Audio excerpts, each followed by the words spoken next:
한국을 ATM기로 보셨겠죠? 그 오만한 판단이 당신들의 미래를 통째로 날려버렸습니다. 인도네시아 방산 거물의 뒤늦은 참회에 전 세계가 경악했습니다. 인니 당신들 지금 장난합니까?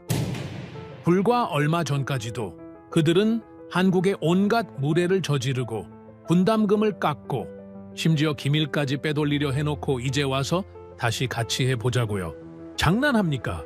발등에 불이 떨어진 인니 대통령이 모든 자존심을 버리고 서울로 달려왔습니다.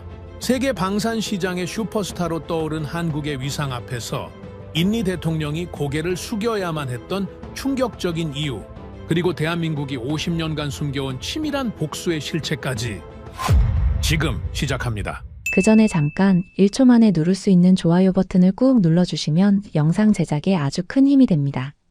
그럼 바로 시작하겠습니다. 카이저, 한국이 전투기를 만든다는 거 알고 있습니까?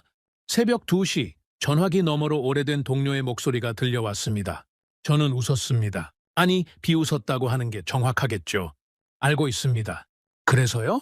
우리한테 같이 만들자고 했습니다. 저는 침대에서 일어나 앉았습니다.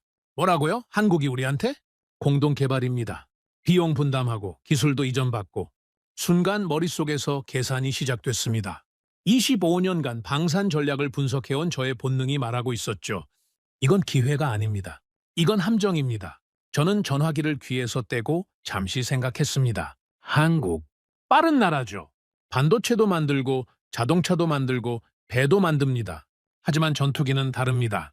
전투기는 국가의 격이 필요한 물건이에요. 미국이 만들고 러시아가 만들고 프랑스가 만듭니다. 한국은 그 목록에 없었죠. 내일 아침 회의에서 이야기합시다. 저는 전화를 끊었습니다. 그리고 다시 누웠죠. 하지만 잠이 오지 않았습니다. 아니, 잠이 안 온 게 아니라 계산이 멈추지 않았던 겁니다. 스텔스 전투기 개발, 엔진 기술, 레이더 시스템 통합, 이걸 한국이 한다고요? 저는 천장을 바라보며 중얼거렸습니다. 불가능합니다. 그렇게 확신했죠. 그리고 그 확신이 제 인생을 망칠 줄은 그때는 정말 몰랐습니다. 다음 날 아침 국방부 회의실이었습니다. 성공 확률이 얼마라고 했습니까? 국방장관이 저를 똑바로 쳐다봤습니다. 저는 단 1초도 망설이지 않았습니다. 10% 이하입니다. 회의실이 조용해졌죠. 누군가 헛기침을 했습니다. 하지만 저는 흔들리지 않았습니다. 아니, 솔직히 말씀드리겠습니다. 이 프로젝트는 실패합니다. 20명이 넘는 장성들이 저를 바라봤습니다. 하지만 저는 카이저 라흐만입니다. 실패할 프로젝트는 시작부터 보이는 남자죠. 그리고 그날 제 앞에 놓인 보고서 첫 페이지에는 이렇게 적혀 있었습니다. KF-21, 한국형 전투기 개발 프로젝트. 제 소개를 드려야겠죠. 저는 카이저 라흐만입니다. 인도네시아 자카르타 출신이고 나이는 52입니다. 25년 동안 방산 전략만 파온 사람이에요. 프랑스 라팔 도입 협상, 미국 F-15 도입 실무, 러시아 수호위 분석까지. 전 세계 전투기 협상 테이블에 제가 앉지 않은 적이 없었습니다. 사람들이 저를 뭐라고 부르는지 아십니까? 확률로 전쟁을 이기는 남자. 과장이 아닙니다. 저는 실제로 그렇게 살아왔으니까요. 감정으로 판단하지 않습니다. 숫자로 봅니다. 데이터로 읽죠. 그리고 제 분석이 틀린 적은 단 한 번도 없었습니다. 단 한 번도요. 그래서 한국이 전투기를 만든다는 소식을 들었을 때 제 반응은 단순했습니다. 안 됩니다. 이유요? 넘치죠. 첫째, 스텔스 기술입니다. 이건 미국도 수십 년 걸린 기술이에요. 한국이 이걸 독자적으로 완성한다고요? 둘째, 엔진입니다. 전투기 엔진을 자체 개발한 나라가 세계에 몇이나 됩니까? 셋째, 시스템 통합이죠. 수만 개의 부품이 한치의 오차도 없이 작동해야 합니다. 이건 기술이 아니라 역사가 필요한 영역입니다. 한국에는 그 역사가 없었죠. 저는 회의실에서 명확하게 말했습니다. 이 프로젝트에 우리가 돈을 쏟아부을 이유가 없습니다. 참여는 하되 최소한의 비용만 투입하십시오. 장관이 물었죠. 하지만 기술 이전이 걸려있지 않습니까? 기술 이전이요? 저는 피식 웃었습니다. 솔직히 말씀드릴게요. 그때 저는 속으로 이렇게 생각했습니다. 실패할 프로젝트에서 이전받을 기술이 뭐가 있겠습니까? 장관님, 한국은 제조를 잘하는 나라입니다. 인정합니다. 하지만 전투기는 다릅니다. 전투기는 국가의 체급이 필요한 물건이에요. 한국은 아직 그 체급이 아닙니다. 회의실에서 아무도 반박하지 않았습니다. 당연하죠. 제 말이 맞으니까요. 아니, 그때는 모두가 그렇게 믿었습니다. 그래서 우리의 전략이 정해졌습니다. 돈은 천천히 줍니다. 최대한 늦추죠. 어차피 실패할 프로젝트에 돈을 제때 줄 이유가 없으니까요. 분담금 납부 기한이 다가와도 저는 태연했습니다. 서두를 필요 없습니다. 한국이 먼저 결과를 보여주면 그때 판단해도 늦지 않죠. 합리적인 판단이었습니다. 적어도 저는 그렇게 믿었어요. 하지만 우리가 한 일은 그것만이 아니었습니다. 어느 날 정보 담당관이 조용히 저를 찾아왔습니다. 카이저, 한국 측 기술자가 접근 가능한 위치에 있습니다. 저는 그 말의 의미를 바로 알아챘죠. 어떤 수준의 정보입니까? 개발 데이터 일부입니다. USB 하나면 됩니다. 저는 잠시 생각했습니다. 잠시요. 길지 않았습니다. 그리고 말했죠. 문제 없습니다. 진행하십시오. 지금 생각하면 소름이 끼칩니다. 저는 그 순간 단 1초도 망설이지 않았어요. 왜냐고요? 어차피 실패할 프로젝트라고 생각했으니까요. 실패할 프로젝트의 데이터를 좀 가져오는 게 뭐가 대수겠습니까? 그게 얼마나 큰 배신이었는지 그때 저는 전혀 몰랐습니다. 그뿐이 아닙니다. 회의에서 누군가가 이런 제안까지 했습니다. 분담금 대신 식용유로 대체하면 어떻겠습니까? 저는 그 말을 듣고 아무렇지도 않았습니다. 오히려 고개를 끄덕였죠. 나쁘지 않은 방법입니다. 전투기 개발 분담금을 식용유로 내겠다고요. 지금 다시 떠올리면 얼굴이 뜨거워집니다. 하지만 그때는 진심이었어요. 한국의 프로젝트를 그 정도로 봤다는 뜻입니다. 그 정도로 가볍게 봤다는 뜻이죠. 한국을 뭘로 본 겁니까? 저는 한국을 파트너로 본 적이 없었습니다. 협상 대상으로도 보지 않았어요. 솔직하게 말하겠습니다. 저는 한국을 이용 대상으로 봤습니다. 기술은 받을 만큼 받고 돈은 최대한 안 주고 프로젝트가 망하면 그것 보라고 하면 되는 존재요. 그리고 저만 그렇게 생각한 게 아니었습니다. 주변의 다른 나라 전문가들도 비슷했죠. 한국이 전투기를 만든다고? 웃음이 먼저 나오는 반응이었습니다. 회의장에서, 세미나에서, 만찬자리에서 한국의 전투기 개발은 농담거리였어요. 반도체 만들던 나라가 갑자기 전투기를 만든다니? 다음엔 뭘 만들겠습니까? 우주선이라도? 저도 웃었습니다. 함께 웃었죠. 그 웃음이 얼마나 무지한 웃음이었는지도 모른 채 그날 밤 저는 호텔 방에서 보고서를 정리하고 있었습니다. KF21 프로젝트 평가서. 마지막 줄에 저는 이렇게 적었습니다. 본 프로젝트는 정치적 목적의 상징적 사업으로 판단됨. 기술적 완성 가능성 극히 낮음. 지속적 투자 가치 없음. 펜을 내려놓고 창밖을 봤습니다. 자카르타의 밤은 언제나 덥고 습했죠. 저는 커피를 한 모금 마시며 생각했습니다. 한국이라 참 대단하긴 합니다. 이렇게 무모한 도전을 하다니요. 하지만 도전과 성공은 다른 겁니다. 세상에는 도전만 하다가 사라진 프로젝트가 수백 개입니다. KF21도 그중 하나가 될 겁니다. 저는 그렇게 확신했죠. 그런데 말입니다. 그로부터 얼마 지나지 않아 이상한 소식이 들려오기 시작했습니다. 한국에서 시제기가 나왔다는 겁니다. 일정대로요. 하루도 안 밀리고요. 저는 보고서를 읽으며 고개를 갸웃거렸습니다. 일정대로라고요?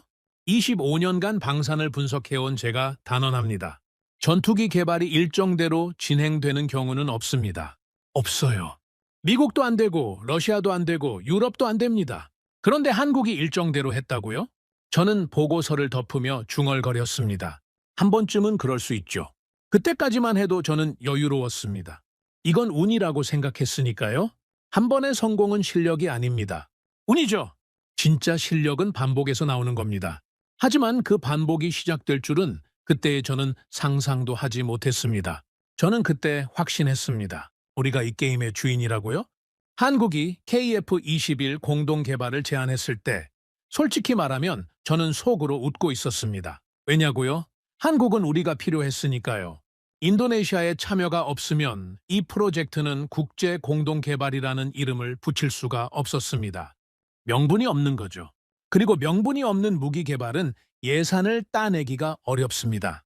저는 이 구조를 정확히 꿰뚫고 있었습니다. 우리가 돈을 쥐고 있습니다. 그리고 그들은 우리를 필요로 하죠. 국방부 내부 회의에서 제가 한 말입니다. 장성들이 고개를 끄덕였죠. 맞는 말이었으니까요. 적어도 그때는 모두가 그렇게 생각했습니다. 그래서 저는 전략을 짰습니다. 아주 단순하고 아주 효과적인 전략이었죠. 압박하십시오. 조건을 바꾸십시오. 협상 테이블이 다시 열렸습니다. 한국 측 대표단이 앉아 있었죠. 저는 그들의 얼굴을 기억합니다. 진지했어요. 굉장히 진지한 표정들이었습니다. 그 프로젝트에 진심인 사람들의 얼굴이었죠. 하지만 저는 그 진심을 이용할 생각밖에 없었습니다. 우리 측 수석 대표가 입을 열었습니다. 기술 전체를 이전받을 필요는 없습니다. 일부만 받겠습니다. 한국 측이 당황한 게 보였죠. 당연합니다. 원래 계약은 전체 기술 이전이었으니까요. 그런데 갑자기 일부만 받겠다니. 이게 무슨 뜻이겠습니까? 그 대신 분담금을 조정해 주십시오. 한국 측 대표가 물었습니다. 조정이라면 어느 정도를 말씀하시는 겁니까? 저는 옆에서 메모를 넘겼죠. 우리 측 대표가 그 숫자를 읽었습니다. 1조 원 감액입니다. 회의실 공기가 바뀌었습니다. 한국 측 실무진 한 명이 펜을 떨어뜨렸어요. 저는 그걸 봤습니다. 그리고 속으로 생각했죠. 흔들리고 있다고요. 1조 원 감액이라는 게 어떤 의미인지 아십니까? 전투기 개발에서 1조 원은 그냥 숫자가 아닙니다. 핵심 부품 수천 개의 제작비이고 테스트 수백 번의 비용이며 연구원 수천 명의 몇 년치 급여입니다. 그걸 줄이라는 거였죠. 협상은 길어졌습니다. 며칠이고 이어졌어요. 하지만 결과는 제 예상대로였습니다. 한국이 양보했습니다. 원래 인도네시아 분담률이 20%였죠. 그게 얼마까지 내려갔는지 아십니까? 7.5%입니다. 20에서 7.5로요. 거의 3분의 1 수준으로 떨어진 겁니다. 그날 저녁 우리 대표단은 호텔 식당에서 만찬을 했습니다. 분위기가 어땠냐고요? 축제였죠. 카이저, 우리가 해냈습니다. 수석 대표가 저에게 악수를 청했습니다. 저는 미소를 지으며 잔을 들었죠. 우리가 조건을 바꿨습니다. 처음부터 이렇게 했어야죠. 모두가 웃었습니다. 자신감에 차 있었어요. 우리는 승리한 겁니다. 20%를 7.5%로 만든 거니까요. 한국이 알아서 나머지를 채우겠죠. 그들이 만들고 싶은 전투기니까요. 우리는 적은 돈을 내고 기술은 받고 나중에 완성되면 사면 됩니다. 완벽한 전략이었습니다. 아니, 완벽한 착각이었죠. 하지만 그때 저는 몰랐습니다. 이 승리라는 게 얼마나 위험한 착각인지를요. 우리가 깎아낸 그 돈이 나중에 얼마나 큰 대가로 돌아올지를요. 승리감에 취한 우리는 여기서 멈추지 않았습니다. 오히려 더 대담해졌죠. 한국에만 매달릴 필요가 없습니다. 제가 국방장관에게 올린 보고서의 첫 문장이었습니다. 인도네시아는 선택하는 위치에 있습니다. 전 세계 전투기 시장에서 우리를 원하는 나라는 많습니다. 우리가 골라야 합니다. 장관이 흥미롭다는 듯이 물었죠. 구체적으로 어떤 나라를 말하는 겁니까? 저는 준비해둔 자료를 펼쳤습니다. 먼저 프랑스입니다. 라팔 42대 도입을 추진합니다. 라팔, 프랑스의 자존심이죠. 다쏘가 만든 전투기입니다. 성능도 검증되었고 실전 경험도 풍부하죠. 프랑스 측은 인도네시아 시장을 원하고 있었습니다. 우리가 손만 내밀면 달려올 준비가 되어 있었어요. 다음은 미국입니다. F-15EX 24대입니다. F-15, 설명이 필요 없는 전투기죠. 미국의 제공권 장악 능력을 상징하는 기체입니다. 미국도 인도네시아와의 거래를 원하고 있었습니다. 동남아시아에서 영향력을 유지해야 하니까요. 그리고 중국입니다. J-10C가 있습니다. 장관의 눈썹이 올라갔죠. 중국 전투기요. 가격 경쟁력이 있습니다. 무시할 수 없는 옵션이죠. 마지막으로 저는 러시아까지 언급했습니다. 수호이 35도 여전히 테이블 위에 있습니다. 프랑스, 미국, 중국, 러시아, 세계 4대 방산 강국이 우리 앞에 메뉴판처럼 펼쳐져 있었습니다. 저는 그 순간 정말로 느꼈습니다. 우리가 선택하는 쪽이라고요. 우리가 갑이라고요. 장관이 만족스러운 표정으로 말했습니다. 좋습니다. 전부 검토하십시오. 저는 고개를 숙여 인사했죠. 그리고 한국의 KF-21은요? 장관이 덧붙여 물었을 때 저는 아주 담담하게 대답했습니다. 보험입니다. 그 이상도 그 이하도 아닙니다. 필요하면 나중에 다시 꺼내면 되죠. 보험이라고 했습니다. 한 나라가 수십 년간 피와 땀을 쏟아 만들고 있는 프로젝트를 저는 보험이라고 불렀어요. 지금 생각하면 그 한마디가 얼마나 오만한 말이었는지 모릅니다. 하지만 그때는 정말로 그렇게 생각했습니다. 우리의 쇼핑은 본격적으로 시작됐습니다. 프랑스 파리로 출장을 갔습니다. 다쏘 본사에서 라팔 브리핑을 받았죠. 화려했습니다. 프랑스 사람들은 프레젠테이션을 정말 잘해요. 와인을 곁들인 만찬까지 준비했더군요. 우리 대표단은 환대를 받았습니다. 귀빈 대접이었죠. 인도네시아는 우리의 가장 중요한 파트너가 될 겁니다. 프랑스 측 대표가 그렇게 말했을 때 저는 속으로 웃었습니다. 그래요. 모두가 우리를 원하고 있었으니까요. 미국도 마찬가지였습니다. 워싱턴에서 국방부 관계자를 만났죠. FC-5EX의 성능 자료를 받았습니다. 놀라운 기체였어요. 하지만 가격도 놀라웠죠. 그래도 상관없었습니다. 우리는 여러 카드를 가지고 있었으니까요. 그리고 여기서 멈추지 않았습니다. 튀르키예에서 연락이 왔습니다. 정보 담당관이 보고했죠. 자체 전투기 개발 프로젝트에 인도네시아의 참여를 원한다고 합니다. 튀르키예까지요. 저는 흥분했습니다. 이건 기회가 겹치는 겁니다. 프랑스, 미국, 중국, 러시아에 이어 튀르키예까지 우리는 전 세계 방산 시장의 중심에 서 있었습니다. 저는 보고서를 정리하며 이렇게 적었습니다. 인도네시아는 현재 전 세계에서 가장 매력적인 방산 고객이다. 모든 옵션을 열어두고 최상의 조건을 확보할 것. 멋지지 않습니까? 글자 하나하나에서 자신감이 넘쳤죠. 저는 정말로 우리가 세상의 중심이라고 생각했습니다. 어느 날 저녁 동료들과 식사를 하는 자리에서 누군가 물었습니다. 카이저, 한국은 어떻게 할 겁니까? 저는 고기를 씹으며 대답했죠. 한국이요? 필요하면 다시 부르면 됩니다. 그래도 공동개발 파트너 아닙니까? 파트너요? 저는 웃었습니다. 파트너는 대등할 때 쓰는 말이죠. 한국은 지금 우리가 돈을 줘야 돌아가는 프로젝트를 하고 있는 겁니다. 우리가 빠지면 곤란한 쪽은 한국이에요. 우리가 아니라요. 동료들이 고개를 끄덕였습니다. 맞는 말이라는 표정이었죠. 그리고 저도 제 말이 맞다고 확신했습니다. 하지만 말입니다. 지금 돌이켜보면 저는 그때 결정적인 실수를 하고 있었습니다. 저는 한국이 어떤 나라인지 전혀 몰랐던 겁니다. 한국 사람들이 무시를 당했을 때 어떻게 반응하는지를요. 업신여김을 받았을 때 무엇을 하는 나라인지를요. 저는 그걸 계산에 전혀 넣지 않았습니다. 숫자에는 보이지 않는 것이었으니까요. 한국은 조용했습니다. 우리가 분담금을 깎았을 때도, 다른 나라 전투기를 쇼핑하고 다닐 때도 한국은 아무 말도 하지 않았어요. 항의도 없었고 불만도 표현하지 않았습니다. 저는 그 침묵을 약함이라고 해석했죠. 봤습니까? 한국은 아무 말도 못합니다. 우리가 얼마나 중요한지 알고 있는 거죠. 그렇게 말했습니다. 자신만만하게요. 하지만 그 침묵의 진짜 의미를 저는 한참 뒤에야 알게 됩니다. 한국은 약해서 침묵한 게 아니었습니다. 대답할 필요가 없었던 겁니다. 왜냐고요? 그들은 이미 답을 알고 있었으니까요. 자기들이 만들고 있는 것의 가치를요. 그게 완성되었을 때 세상이 어떻게 변할지를요. 우리는 가지고 놀고 있다고 생각했습니다.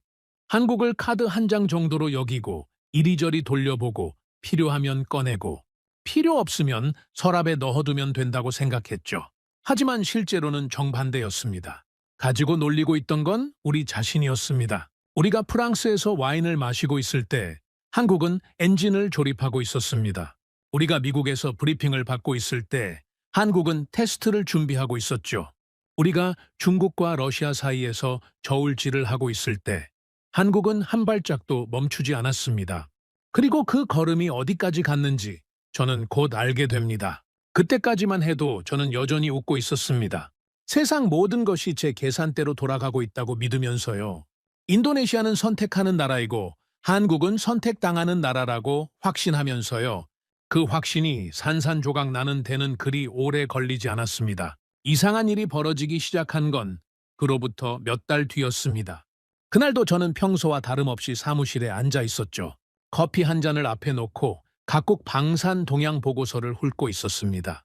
프랑스 라팔 납품 일정, 미국 F-35 수출 현황, 그런 것들이요. 그때 정보 담당관이 문을 두드렸습니다. 카이저, 한국에서 소식이 왔습니다. 저는 고개도 들지 않았죠. 뭔데요? KF-21 시제기 첫 비행이 성공했다고 합니다. 펜을 돌리던 손이 멈췄습니다. 하지만 딱 거기까지였어요. 놀라지 않았습니다. 시제기 첫 비행이라는 게 뭐 대단한 겁니까? 비행기가 하늘에 뜨는 건 기본 중의 기본이죠. 중요한 건 그 다음입니다. 실전 성능이고 무장 통합이고 체계 안정성이에요.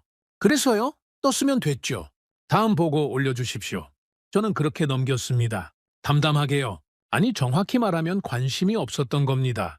한 번 뜨는 거야 어렵지 않으니까요. 문제는 계속 뜨는 겁니다. 반복해서 안정적으로 실패 없이 뜨는 거요. 그게 진짜 실력이죠. 그런데 말입니다. 2주 뒤에 또 보고가 올라왔습니다.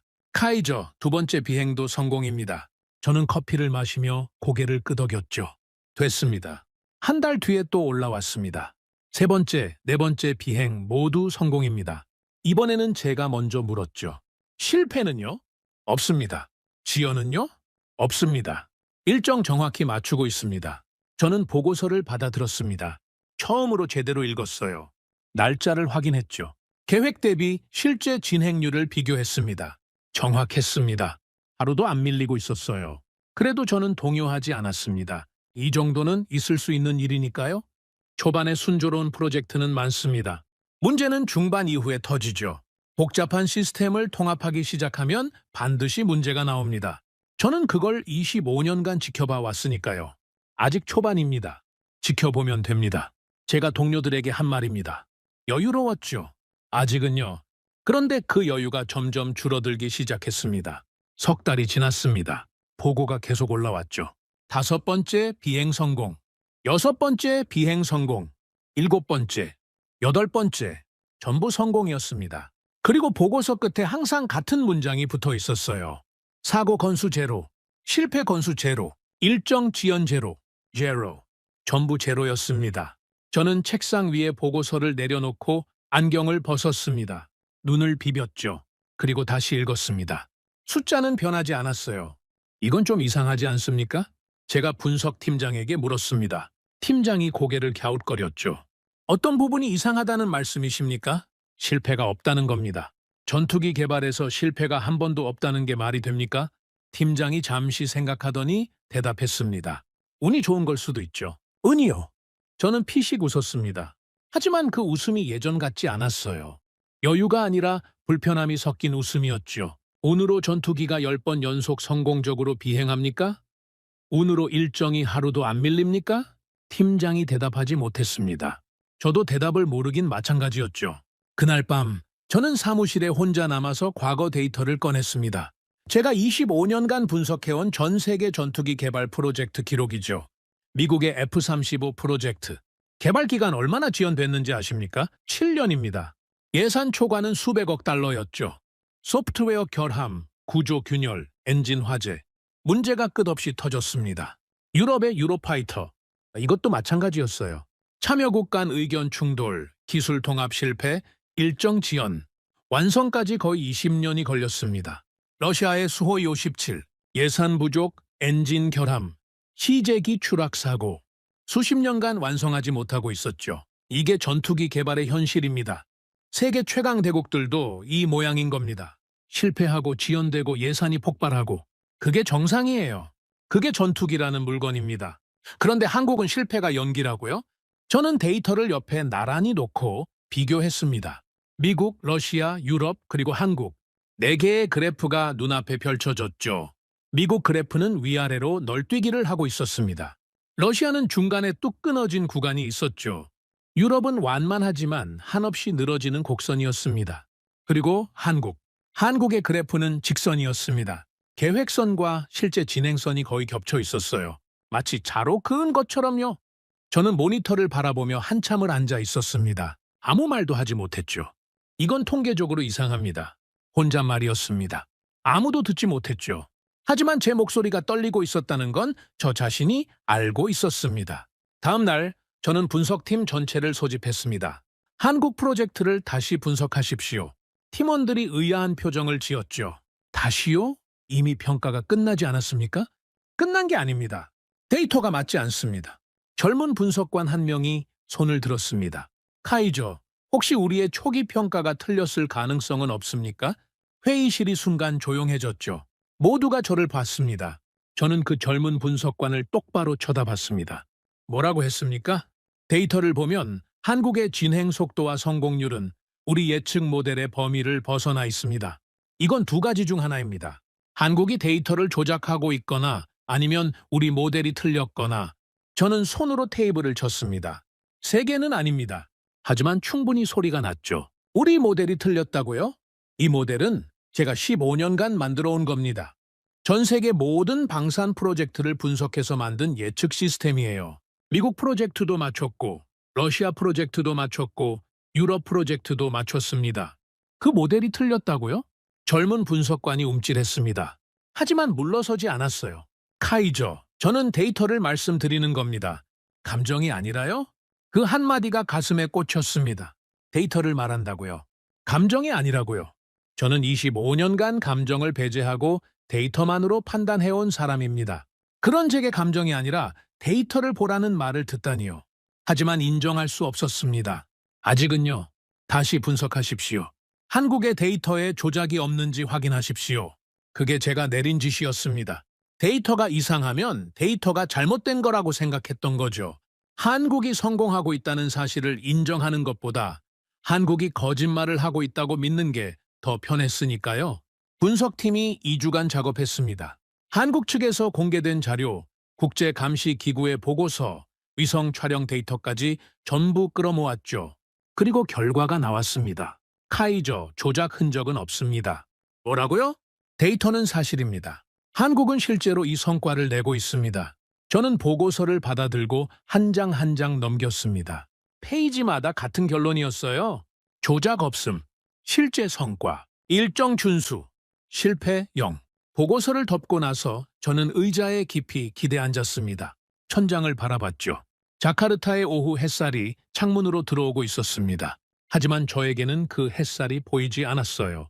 머릿속에서 하나의 질문이 맴돌고 있었습니다. 왜 실패가 없는 겁니까? 전투기 개발에서 실패가 한 번도 없다는 건 두 가지를 의미합니다. 하나는 운이 믿을 수 없을 정도로 좋은 거죠. 하지만 운은 10번 연속 작동하지 않습니다. 20번 연속은 더더욱 불가능하고요. 그러면 남는 건 하나입니다. 실력이라는 겁니다. 하지만 그 결론을 내리는 순간 제 25년간의 판단이 전부 무너지는 겁니다. 한국은 체급이 안 된다라고 했던 그 판단이요. 성공 확률 10% 이하라고 적었던 그 보고서가요. 전부 틀렸다는 뜻이 되니까요. 저는 그걸 받아들일 수 없었습니다. 이건 오래가지 않습니다. 제가 스스로에게 한 말이었죠. 지금은 순조로워 보여도 반드시 문제가 터집니다. 시스템 통합 단계에서, 무장 시험 단계에서, 양산 단계에서 어딘가에서 반드시 무너집니다.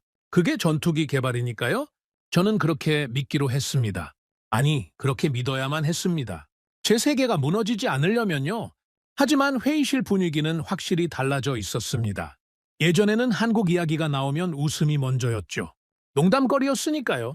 그런데 이제는 아무도 웃지 않았습니다. 한국 보고서가 올라오면 회의실이 조용해졌어요. 누군가 먼저 말하기를 기다리는 분위기였죠. 그 침묵이 저는 불편했습니다. 왜냐고요? 침묵은 두려움의 시작이니까요. 어느 날 퇴근길에 젊은 분석관이 저를 따라 나왔습니다. 복도에서 조심스럽게 말했죠. 카이저, 한 가지만 여쭤봐도 되겠습니까? 뭡니까? 우리가 한국의 성공 확률을 10% 이하로 잡았을 때 어떤 변수를 넣었습니까?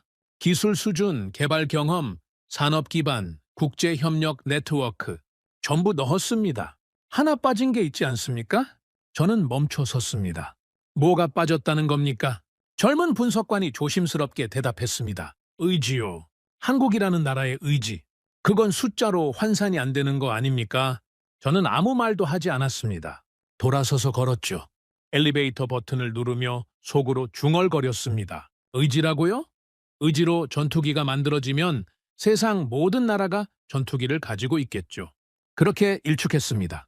하지만 그날 밤 집에 돌아가서도 그 말이 머릿속에서 떠나지 않았어요. 의지. 저는 그걸 한 번도 계산에 넣어본 적이 없었습니다.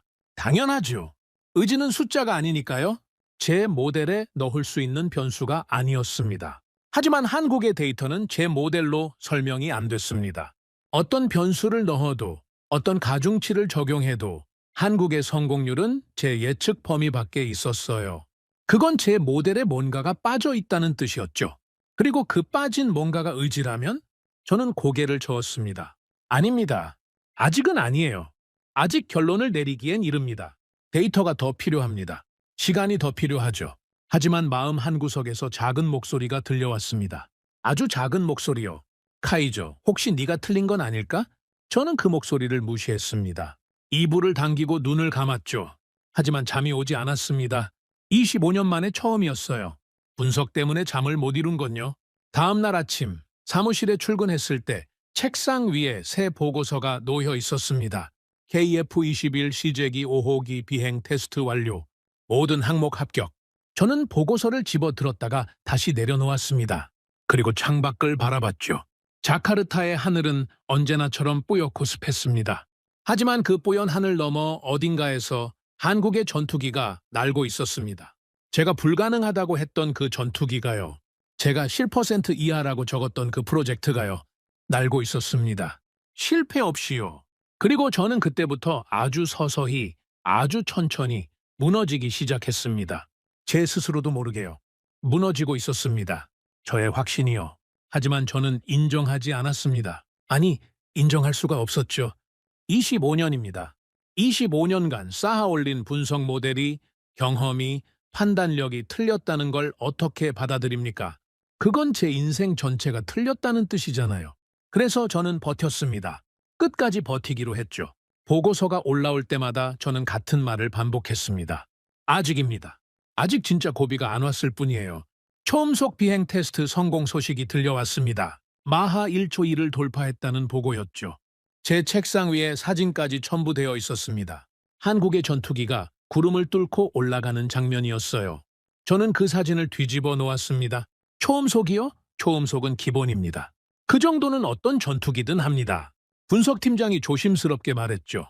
하지만 카이저 안정화까지 성공했습니다. 첫 시도에서요. 첫 시도라고요? 예. 보통 초음속 안정화는 수차례 시도가 필요합니다. 미국의 F-35도 초기에 상당한 시행착오를 겪었죠. 한국은 단번에 통과했습니다. 저는 잠시 말을 잃었습니다. 하지만 금방 회복했죠. 운이 좋았던 겁니다. 한 번의 성공이 전체를 증명하진 않습니다. 그 말을 하면서 저도 느꼈습니다. 제가 운이라는 단어를 너무 자주 쓰고 있다는 걸요. 한 번은 운이라고 할 수 있습니다. 두 번도 그럴 수 있죠. 하지만 10번, 20번, 30번 연속으로 운이 따른다면 그건 운이 아닙니다.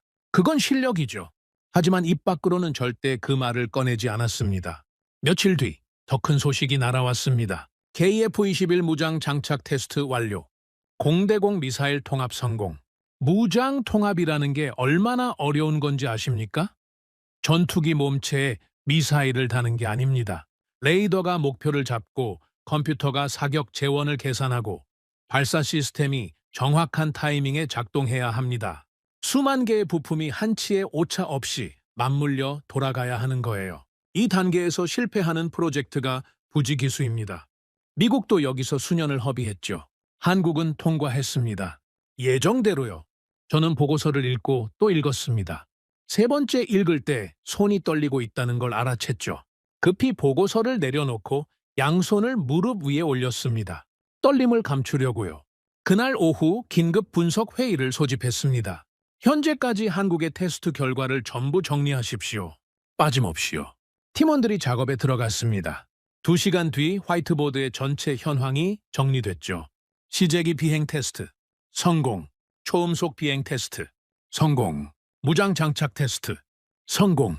비행 일정 준수율, 100%. 사고 건수, 0. 실패 건수, 0. 화이트보드 가득 채워진 그 글자들을 바라보는데 회의실이 너무 조용했습니다. 아무도 말을 하지 않았어요. 25년간 방산을 분석해온 사람들이 모여있는 자리에서 아무도 이 결과를 설명하지 못했습니다.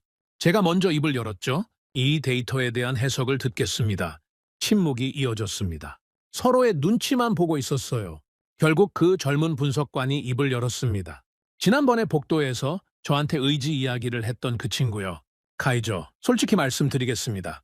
말하십시오. 이 데이터는 우리 예측 모델의 범위를 완전히 벗어나 있습니다.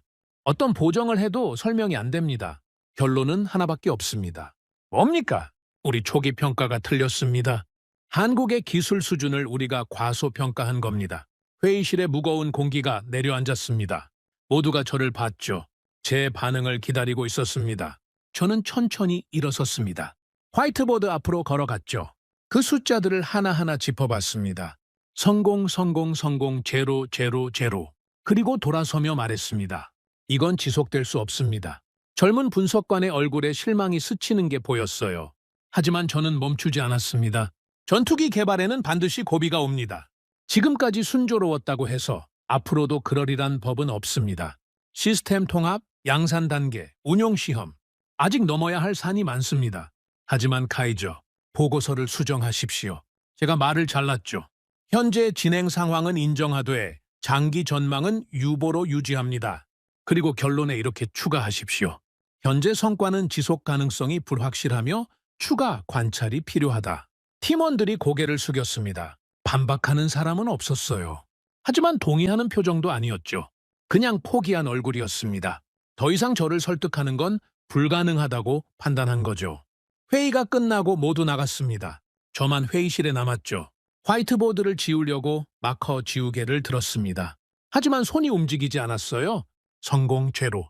그 글자들이 저를 쳐다보고 있었습니다. 저는 지우개를 내려놓았습니다. 그리고 의자에 털썩 앉았죠. 솔직히 말하겠습니다.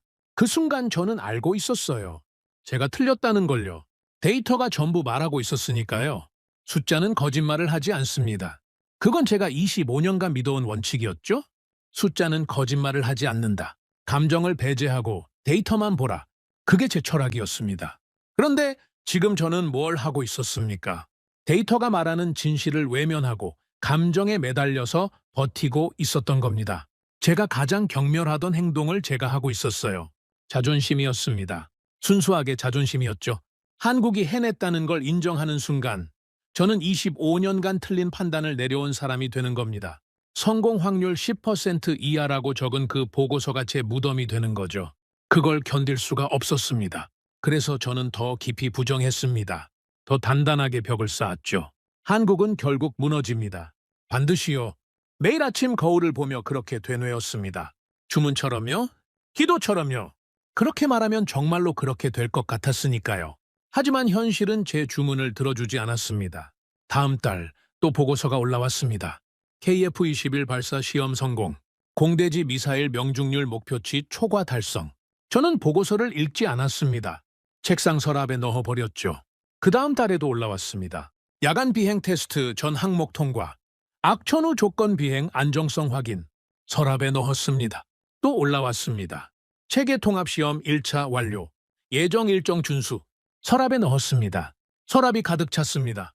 보고서로요? 전부 성공이라고 적힌 보고서들로요? 어느 날 저녁 퇴근하기 전에 서랍을 열어봤습니다. 쌓여있는 보고서들을 하나씩 꺼내봤죠. 날짜 순서대로 펼쳐놓았습니다.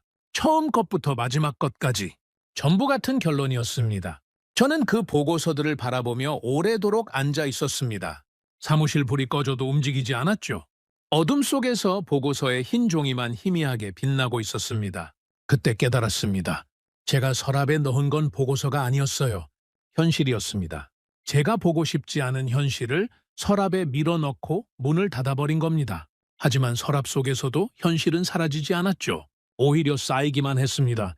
쌓이고 쌓이고 쌓여서 서랍이 닫히지 않을 지경이 된 거죠. 저는 보고서들을 다시 서랍에 넣었습니다. 억지로 문을 닫았죠. 그리고 사무실을 나왔습니다. 복도를 걸으면서 생각했습니다. 한국은 왜 실패하지 않는 겁니까? 이 질문이 매일 밤 저를 괴롭혔습니다.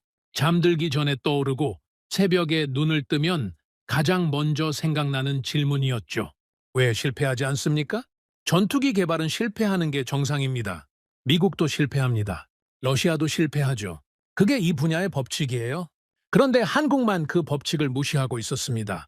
마치 다른 세계의 룰로 움직이는 것처럼요. 저는 한 가지 가능성만은 절대로 인정하고 싶지 않았습니다. 한국이 우리보다 뛰어나다는 가능성이요. 아니, 더 정확하게 말하겠습니다. 한국이라는 나라가 제가 생각했던 것과 완전히 다른 수준의 나라라는 가능성이요. 제가 체급이 안 된다고 했던 그 나라가 실은 저와 제 분석 모델이 측정할 수 없는 차원에 있었다는 가능성이요. 그걸 인정하면 저는 끝입니다. 그래서 버텼습니다. 이를 악물고 버텼죠. 결국 무너집니다. 제가 할 수 있는 말은 그것뿐이었습니다. 근거는 없었어요. 데이터는 오히려 반대를 가리키고 있었죠. 하지만 저는 그 한 문장에 매달렸습니다. 결국 무너진다. 반드시 무너진다. 무너져야 한다. 그런데 말입니다. 결국 무너진 건 한국이 아니었습니다. 무너진 건 저였죠. 그리고 그 시작은 전혀 예상치 못한 곳에서 날아왔습니다. 한국이 아니라 중동에서요. 수천 킬로미터 떨어진 사막에서요. 그 소식을 처음 들었을 때 저는 제 귀를 의심했습니다. 중동이었습니다. 그 소식은 제가 예상한 방향이 아니었습니다. 한국의 KF-21이 아니라 수천 킬로미터 떨어진 사막에서 날아온 소식이었죠. 그날 오전 정보 담당관이 급하게 들어왔습니다. 표정이 묘했어요. 긴급한 것 같으면서도 어떻게 말을 꺼내야 할지 모르겠다는 얼굴이었죠. 카이저, 아랍에미리트에서 보고가 왔습니다. 아랍에미리트요? 무슨 건입니까? 한국산 방공 시스템 운용 결과입니다. 저는 커피잔을 내려놓았습니다. 한국산이요? 청국말입니까? 예. 실전 환경 테스트 결과가 나왔습니다. 그래서요? 결과가 어떻습니까?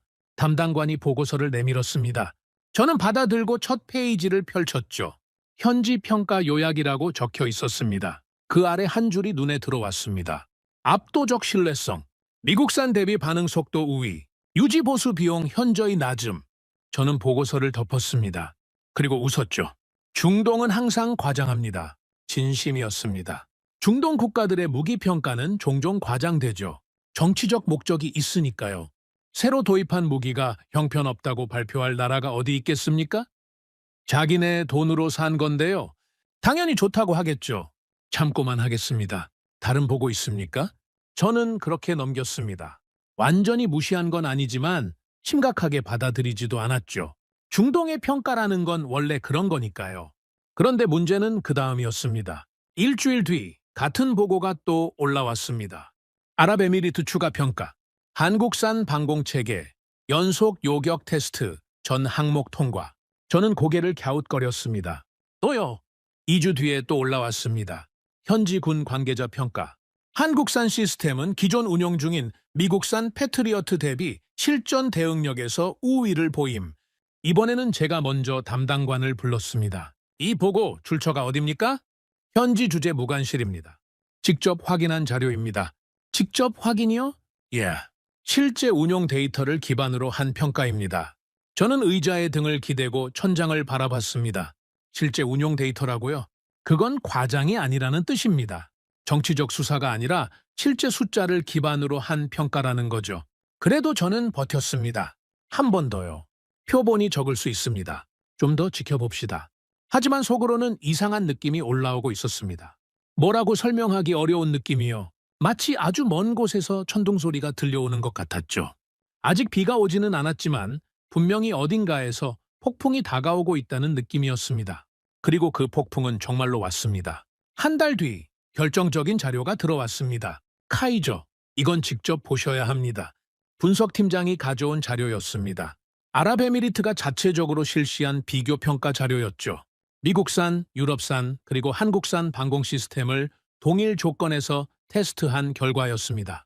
저는 자료를 펼쳤습니다. 반응 속도, 한국산이 1위였습니다. 요격 정확도, 한국산이 1위였습니다. 시스템 안정성, 한국산이 1위였습니다. 유지 보수 비용, 한국산이 가장 낮았습니다. 4개 항목 전부였습니다. 전부 한국이 1위였어요. 저는 자료를 내려놓았습니다. 손이 떨리고 있었죠. 이번에는 감출 수가 없었습니다. 이게 사실입니까? 검증했습니다. 사실입니다. 미국산보다 빠르다고요? 패트리어트보다요? 데이터가 그렇게 나와 있습니다. 제 머릿속에서 뭔가가 무너지는 소리가 났습니다. 비유가 아닙니다. 정말로 귀에서 소리가 났어요. 윙 하는 소리요. 혈압이 올라간 건지 충격 때문인지 모르겠지만 그 순간 저는 멍해졌습니다. 미국산보다 빠르다고요? 미국입니다. 세계 최강의 군사 대국이요. 방산 기술의 정점에 있는 나라입니다. 그 미국의 방공 시스템보다 한국산이 낫다고요? 저는 자리에서 일어나 창가로 갔습니다. 유리창에 이마를 갖다 대고 눈을 감았죠. 차가운 유리가 이마에 닿았지만 머릿속은 뜨겁게 끓고 있었습니다. 이건 청웅입니다. 방공 시스템이에요. 그런데 이게 왜 중요하냐고요? KF-21 때문입니다. 방공 시스템과 전투기는 다른 물건이지만 만드는 나라는 같습니다. 기술을 축적하는 방식도 같고 품질을 관리하는 체계도 같죠. 한국의 방공 시스템이 이 수준이라면 한국의 전투기 개발도 같은 수준의 체계에서 진행되고 있다는 뜻입니다. 그 순간 KF-21의 연속 성공이 갑자기 설명되기 시작했습니다. 운이 아니었습니다. 처음부터 운이 아니었던 겁니다. 저는 자리로 돌아와 앉았습니다. 그리고 서랍을 열었죠. 그동안 밀어 넣어뒀던 보고서들을 전부 꺼냈습니다. 책상 위에 펼쳐놓았어요. 시제기 비행 성공, 초음속 비행 성공, 무장 통합 성공, 야간 비행 성공, 악천후 비행 성공, 체계 통합 성공, 그리고 아랍에미리트 비교 평가, 한국산 1위, 전부 연결되어 있었습니다. 하나의 선으로요. 이건 기술이 아닙니다. 체계입니다. 그 생각이 머릿속을 관통했습니다. 국가 단위의 체계요. 하나의 무기를 잘 만든 게 아니라 무기를 만드는 시스템 자체가 완성되어 있다는 뜻이었습니다. 저는 컴퓨터를 켰습니다. 한국의 방산 수출 데이터를 검색했죠. 화면을 보는 순간 숨이 멎는 줄 알았습니다. K9 제주포, 세계 시장 점유율 1위, 폴란드, 호주, 이집트, 노르웨이, 전 세계가 사가고 있었습니다. K2 전차, 폴란드 1000대 이상 수출 계약, 유럽 최대 규모의 전차 도입 사업이었죠. FA-50 경전투기, 필리핀, 이라크, 태국, 실전 운용 국가가 계속 늘고 있었습니다. 그리고 천궁, 아랍에미리트에서 미국산을 이긴 그 방공 시스템이요. 화면을 스크롤하는 제 손가락이 점점 느려졌습니다. 데이터가 너무 많았어요. 한국의 방산 수출 실적이 도대체 언제 이렇게 커진 겁니까? 저는 25년간 방산을 분석해온 사람입니다. 그런데 이걸 몰랐어요. 아니, 몰랐다기보다는 보지 않았다는 게 정확하겠죠. 한국을 체급이 안 되는 나라라고 단정 지어버렸으니까요. 관심의 대상이 아니었던 겁니다. 그게 얼마나 큰 실수였는지 그 순간 온몸으로 느꼈습니다. 밤이 깊어지고 있었습니다. 사무실에는 저 혼자 남아 있었죠. 모니터 불빛만이 제 얼굴을 비추고 있었습니다. 저는 의자를 뒤로 밀고 두 손으로 얼굴을 감쌌습니다. 그리고 처음으로 공포를 느꼈습니다. 공포라고 하면 이상하게 들리실 수도 있겠죠. 전투기 이야기를 하는데 무슨 공포냐고요. 하지만 저에게는 진짜 공포였습니다. 제가 두려웠던 건 한국이 아닙니다. 한국의 기술이 아니에요. 제가 두려웠던 건 제 판단이었습니다. 25년간 틀린 적이 없다고 믿어온 제 분석이, 제 모델이, 제 경험이 한순간에 의미 없는 것이 될 수 있다는 공포요. 성공 확률 10% 이하라고 적은 그 보고서가 얼마나 터무니없는 문서였는지 온 세상이 알게 될 거라는 공포요. 그리고 더 무서운 건 이겁니다. 제 판단을 믿고 인도네시아가 행동했다는 거예요. 분담금을 줄인 것도, 기술 유출을 시도한 것도, 다른 나라 전투기를 쇼핑하고 다닌 것도 전부 제 분석에 기반한 결정이었습니다. 제가 한국은 실패한다고 했으니까 그렇게 한 거죠. 그런데 한국이 실패하지 않으면 어떻게 됩니까? 그러면 우리가 한 모든 행동이 돌이킬 수 없는 실수가 되는 겁니다. 파트너를 배신하고 약속을 어기고 신뢰를 저버린 행동들이 전부 부메랑이 되어 돌아오는 거죠. 그 생각이 등줄기를 타고 내려갔습니다. 차가웠어요. 한여름 자카르타의 밤인데도 소름이 돋았습니다. 저는 모니터를 끄지 못하고 다시 화면을 봤습니다. KF-21의 테스트 기록이 화면 가득 펼쳐져 있었죠. 그 옆에는 아랍에미리트의 비교 평가 자료가 있었고, 그 아래에는 한국의 방산 수출 실적 그래프가 오른쪽 위를 향해 치솟고 있었습니다. 세상이 움직이고 있었습니다. 한국이 만든 무기를 세계가 사기 시작한 겁니다. 그것도 가격이 싸서가 아니에요. 성능이 좋아서요. 신뢰할 수 있어서요. 약속을 지키니까요. 약속을 지킨다. 그 단어가 가슴을 찔렀습니다. 왜냐고요? 우리는 약속을 지키지 않았으니까요. 분담금 약속을 어기고 계약을 무시하고 기밀을 빼돌리려 했으니까요. 한국은 약속을 지키며 무기를 만들었고 세계는 그 약속을 인정하기 시작했습니다. 그리고 우리는 약속을 깨뜨리며 쇼핑을 하고 다녔죠. 누가 이기겠습니까? 답은 이미 나와 있었습니다. 새벽 3시 저는 사무실을 나왔습니다. 복도에 아무도 없었죠. 제 구두 소리만 울렸습니다. 엘리베이터를 기다리면서 벽에 기대섰습니다. 다리에 힘이 없었어요. 25년입니다. 25년간 저는 확률로 세상을 읽어왔습니다. 숫자를 믿었죠. 데이터를 신뢰했습니다. 감정은 배제하고 논리만으로 판단해왔어요. 그게 제 자부심이었습니다. 제 존재 이유였죠. 그런데 그 25년의 확신이 이 한순간에 흔들리고 있었습니다. 아니, 흔들리는 정도가 아니었어요. 무너지고 있었습니다. 한국이라는 나라가 제 모델 바깥에 있었습니다. 제 계산으로는 설명이 안 되는 나라였어요. 체급이 안 된다고 했는데 체급을 넘어섰고 기술이 부족하다고 했는데 기술이 세계 최고 수준에 도달했고 실패한다고 했는데 실패하지 않았습니다. 엘리베이터가 도착했습니다. 문이 열렸죠. 저는 안으로 들어가며 중얼거렸습니다. 이건 우리가 알던 수준이 아닙니다. 그 말이 텅 빈 엘리베이터 안에서 울렸습니다. 아무도 듣지 못했지만 그건 제가 처음으로 한국을 인정한 순간이었습니다. 하지만 인정한다고 해서 해결되는 건 아무것도 없었습니다. 오히려 더 무서운 질문이 기다리고 있었죠.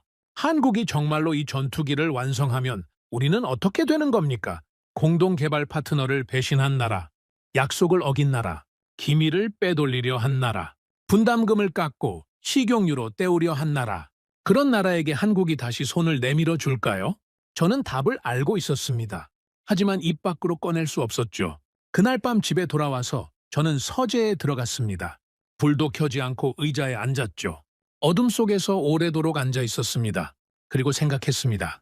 나는 한국을 과소평가했습니다. 나는 한국의 기술을 무시했습니다.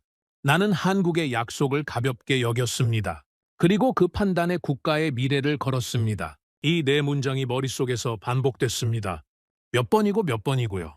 마치 벽에 못을 박듯이 한 글자 한 글자가 제 안에 박혀 들어갔습니다. 하지만 후회할 시간은 없었습니다. 왜냐고요? 한국은 멈추지 않고 있었으니까요. 저의 후회와 상관없이 KF-21은 하루하루 완성에 가까워지고 있었습니다. 괴물처럼요. 멈출 수 없는 괴물처럼요. 그리고 그 괴물이 완성되는 날 모든 게 끝난다는 걸 저는 알고 있었습니다. 잠을 잘 수가 없었습니다.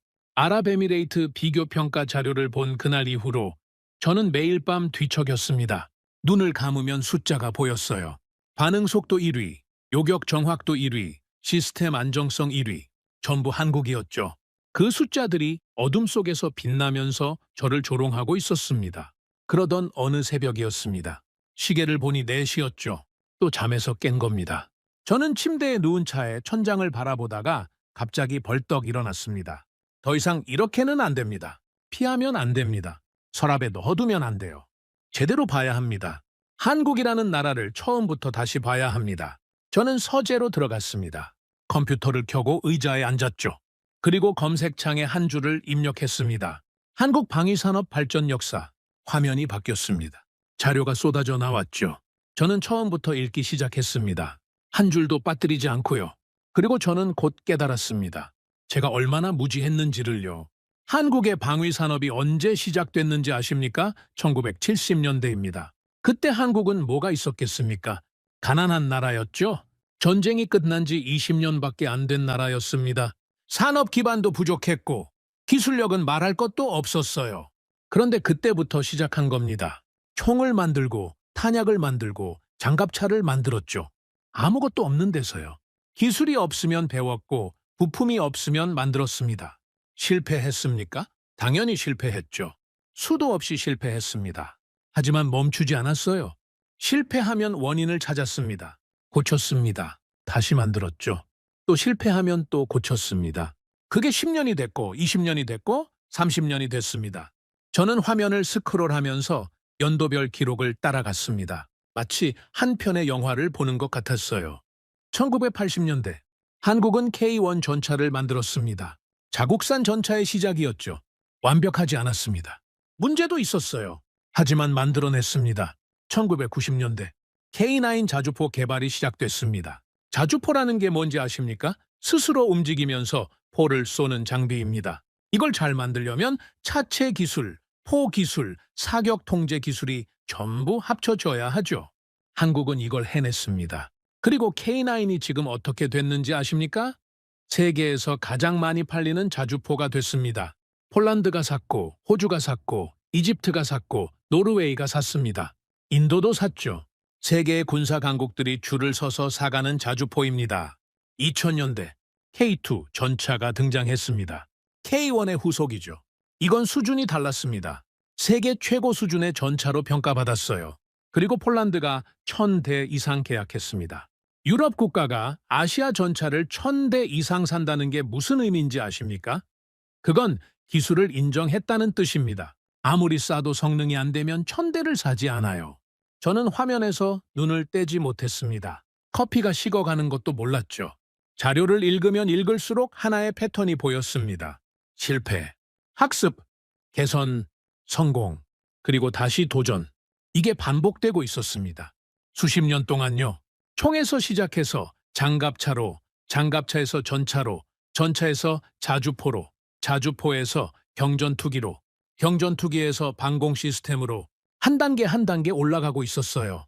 한 번도 건너뛴 적이 없었습니다. 그리고 그 계단의 꼭대기에 있는 것이 바로 KF-21이었습니다. 저는 모니터를 바라보며 손을 떨었습니다.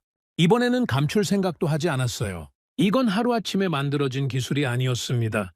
50년입니다. 한국은 50년 동안 쌓아 올린 겁니다. 한 발짝 한 발짝, 한 번의 실패마다 한 걸음씩 전진하면서요. 총에서 시작해서 전투기까지 올라온 겁니다. 그런데 저는 그걸 모르고 뭐라고 했습니까? 성공 확률 10% 이하, 50년을 쌓아온 나라에게 저는 성공 확률 10%라고 적었습니다. 한 번도 제대로 들여다보지 않고요. 한국이라는 이름만 보고 체급이 안 된다고 단정짓고 불가능하다고 선을 그어버린 겁니다. 저는 의자에서 일어나 방안을 서성거렸습니다. 가슴이 답답했어요. 숨이 제대로 쉬어지지 않았습니다. 그때 하나의 생각이 머릿속을 관통했습니다. KF-21이 실패하지 않는 이유. 그건 KF-21만의 이야기가 아니었습니다. 한국은 이미 수십 년간 실패를 다 겪었던 겁니다. 총을 만들 때 실패했고, 전차를 만들 때 실패했고, 자주포를 만들 때 실패했죠. 그 모든 실패를 거치면서 배운 겁니다. 어떻게 하면 실패하지 않는지를요. 그래서 KF-21에서는 실패가 없었던 겁니다. 실패할 부분을 이미 과거에 다 겪어봤으니까요. 이미 답을 알고 있었던 거죠. 저는 그 사실을 깨닫는 순간 다리에 힘이 풀렸습니다. 의자에 주저앉았죠. 이건 기술이 아니라 시간이었습니다. 혼잣말이었어요. 하지만 그 한 문장이 모든 걸 설명하고 있었습니다. 한국이 가진 건 기술이 아니었습니다.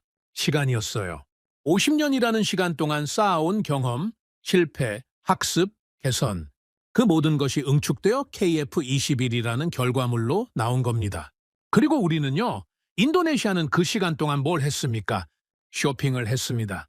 프랑스에서 전투기를 사고, 미국에서 전투기를 사고, 러시아에서 전투기를 사고, 이 나라 저 나라 돌아다니면서 완성된 물건만 골라 담았죠. 직접 만들어 본 적이 없었습니다. 실패해 본 적도 없었어요. 한국은 실패하면서 배웠고, 우리는 실패를 피하면서 아무것도 배우지 못했습니다. 그 차이가 50년 뒤에 이렇게 나타난 겁니다. 한국은 전투기를 만들고 있고, 우리는 전투기를 사러 다니고 있죠.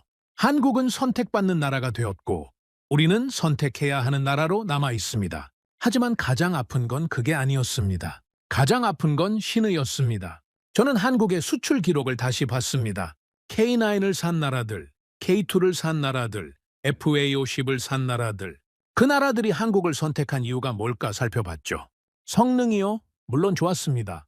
가격이요? 경쟁력이 있었죠. 하지만 반복적으로 나오는 평가가 있었습니다.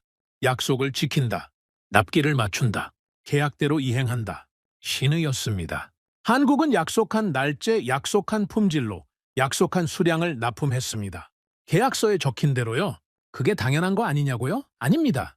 방산업계에서 계약대로 이행하는 건 당연한 게 아닙니다.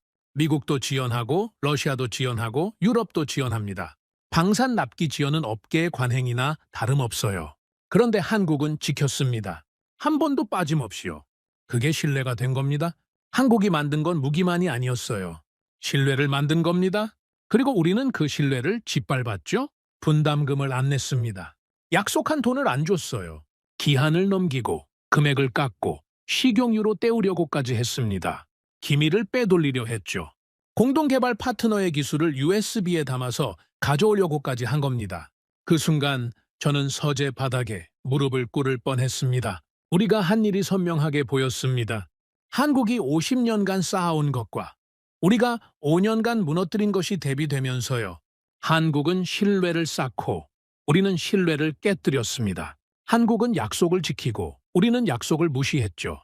누가 이기겠습니까? 답은 처음부터 정해져 있었던 겁니다. 저는 컴퓨터를 끄지 못하고 화면 앞에 앉아 있었습니다. 새벽 4시에 시작한 검색이 아침 8시가 되도록 끝나지 않았어요. 4시간 동안 한국의 방위산업 역사를 훑어본 겁니다. 그 4시간이 제 25년을 뒤집어 놓았습니다.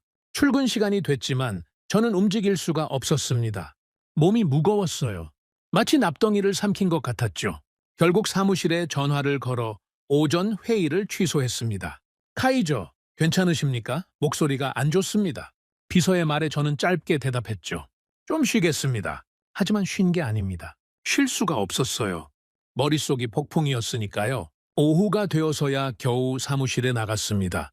책상에 앉자마자 분석팀장을 불렀죠.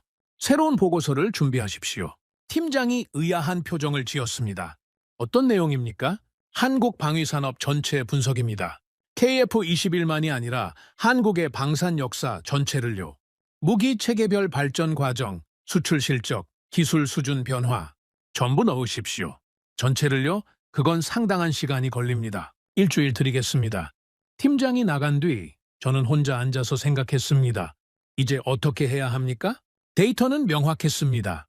한국은 실패하지 않을 겁니다. KF-21은 완성될 겁니다. 그리고 완성되는 순간 우리의 모든 배신이 대가를 치르게 되겠죠. 하지만 그 사실을 누구에게 말할 수 있겠습니까? 장관에게요? 제가 25년간 틀렸습니다라고요? 대통령에게요? 한국을 무시한 전략이 전부 잘못이었습니다라고요? 입이 떨어지지 않았습니다. 진실을 알면서도 말하지 못하는 게 이렇게 고통스러운 줄 몰랐어요. 창밖으로 자카르타의 오후 햇살이 쏟아지고 있었습니다. 거리에는 사람들이 오가고 차들이 달리고 있었죠. 평범한 오후였습니다. 하지만 저에게는 평범한 오후가 아니었습니다.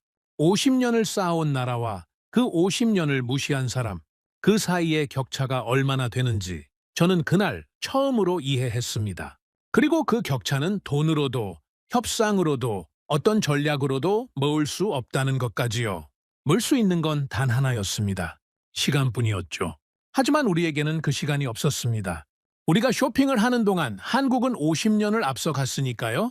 그 50년을 어떻게 따라잡겠습니까? 불가능했습니다. 제가 한국의 전투기 개발을 불가능하다고 했듯이 이번에는 우리가 한국을 따라잡는 것이 불가능한 겁니다. 그 아이러니가 저를 짓눌렀습니다. 저는 책상 위에 팔을 올리고 이마를 묻었습니다. 그리고 조용히 중얼거렸죠. 우리는 그들의 시간을 따라갈 수 없습니다. 그 한 문장이 회의실이 아닌 텅 빈 사무실에서 울렸습니다. 아무도 듣지 못했어요. 하지만 그건 사실이었습니다. 가장 잔인한 종류의 사실이었죠. 그리고 그 사실이 현실로 닥치는 데는 그리 오래 걸리지 않았습니다. 그로부터 일주일 뒤 분석팀장이 보고서를 가져왔습니다. 한국 방위산업 전체 분석 보고서입니다. 요청하신 대로 무기 체계별 발전 과정, 수출 실적, 기술 수준 변화 전부 포함되어 있습니다. 두꺼웠습니다. 200페이지가 넘었죠? 저는 그 보고서를 받아들고 사무실 문을 닫았습니다. 전화기도 꺼놨어요. 아무도 들어오지 말라고 했죠. 그리고 첫 페이지를 펼쳤습니다. 읽기 시작한 건 오전 9시였습니다. 고개를 들었을 때는 해가 져 있었어요. 9시간을 쉬지 않고 읽은 겁니다. 커피도 안 마시고 화장실도 안 가고요. 그만큼 빠져들었습니다. 아니, 빠져든 게 아닙니다. 빠져나올 수가 없었던 겁니다. 보고서는 한국의 방산 역사를 연도별로 정리하고 있었습니다. 저는 이미 대략적인 흐름은 알고 있었죠. 하지만 이번에는 달랐습니다. 숫자가 있었어요. 구체적인 숫자요. K9 주포 개발 시작은 1989년이었습니다. 첫 양산까지 10년이 걸렸죠. 그 10년 동안 얼마나 많은 시행착오가 있었는지 보고서에 상세히 적혀 있었습니다. 포신 균열, 차체 진동, 사격 통제 오류, 수백 가지 문제가 터졌어요. 그런데 한국은 그 수백 가지 문제를 하나하나 다 잡았습니다. 한 건도 빠뜨리지 않고요. 그리고 결과가 어떻게 됐습니까? 세계에서 가장 많이 팔리는 자주포가 됐죠. K2 전차, 1990년대 후반에 개발이 시작됐습니다. 파워팩이라는 핵심 부품이 문제였죠. 엔진과 변속기를 하나로 합친 장치인데 이걸 만들 수 있는 나라가 세계에 몇 안 됩니다. 한국은 이걸 독자 개발하려다 처음에 실패했어요. 성능이 안 나왔죠. 그래서 포기했을까요? 아닙니다. 다시 했습니다. 또 실패했습니다. 또 다시 했습니다.